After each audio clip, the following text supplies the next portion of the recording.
You ask Tiger to solve. This deals with linear equations with one unknown. The final result is x equals 2. Let's solve it step by step. Simplify the expression. Expand the parentheses. Simplify the arithmetic. Expand the parentheses. Simplify the arithmetic. Group like terms.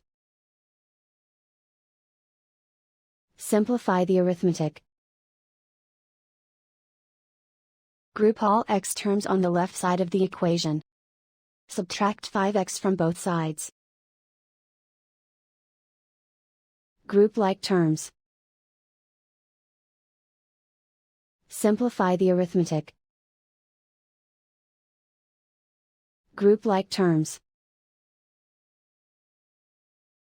Simplify the arithmetic. Group all constants on the right side of the equation. Subtract 8 from both sides. Simplify the arithmetic.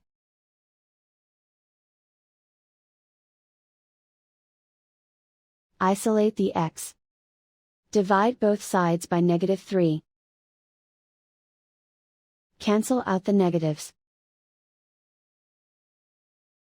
Simplify the fraction. Cancel out the negatives. Find the greatest common factor of the numerator and denominator. Factor out and cancel the greatest common factor. And so the final result is x equals 2.